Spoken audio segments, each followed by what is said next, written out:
ነው የአማራ ክልል ላይ ምርጫ ለማድረግ አስቻይ ሁኔታ አለ ብለን አናስብም። ነገር ግን በአንዳንድ ከተሞች ላይ በመሳሪያ ጭምር አጅቦ በወታደር አጅቦ ምርጫ ለማስደረግ እየተንቀሳቀሰ እንደሆነ መረጃዎች አሉ። ራሳቸውም እየተናገሩ ያለው ነገር ነው። ግን በየትኛውም ሴንስ ቴዲ በመሳሪያ ደቀነ ምርጫ አድርግና ምረጥ ማለት ምን አይነት ምርጫ እንደሆነ በራሱ የሚያሳይ ነገር ነው። ራሳቸውም አይረዱትም፣ ራሳቸውም አንደርስታንድ አያረጉትም እንጂ ራሳቸውም ላይ ነው እየተኮሱ ያሉት። በነገር ላይ በመሳሪያ አሳጅቤ ምርጫ አደርጋለሁ ብሎ በይፋ ሲናገሩ ምርጫው ምን አይነት እንደሚሆን ኦልሬዲ የሚታወቅ ነው። ሰው መምረጥ ስለፈለገ ነው መምረጥ ያለበት። መምረጥ መብቱ ስለሆነ ምርጫ ውስጥ ያለ መሳተፍ ምርጫ ራሱ በሌለበት ሀገር ምርጫ እንዴት ይካሄዳል ተብሎ የሚታሰብ ነው የማይገባኝ።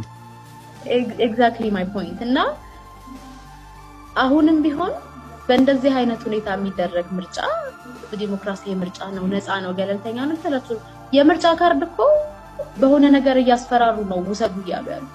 ወይ በሴፍቲ ኔት ወይ የመንግስት ሰራተኞችን በስራቸው ወይ በደሞዛቸው ወይ በህይወታቸው ጭምር እያስፈራሩ ነው ካርድ ውሰዱ ያሉት። ያ መረጃ አለ።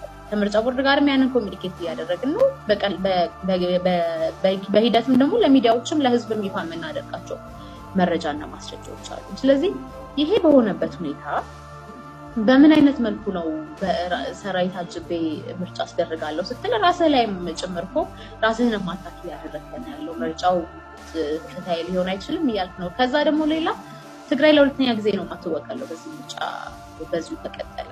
የአማራ ክልል እንደምታውቀው ነው። ከዛ ደግሞ የኦሮሚያ ክልል አለ እና እነዚህ ቦታዎች የአማራ ክልል ባልተወከለበት የትግራይ ክልልም ለሁለተኛ ጊዜ በማይወከልበት ሁኔታ ምርጫ አካሂዳለሁ ማለት በዛ ምርጫ ላይም ደግሞ ፖዛት ማለት መሳተፍ የሀገር አንድነትን የሚያናጋ ነው ብለን እናምናለን። እነዚህ ይሄ ህዝብ እየተወከለ አይደለም።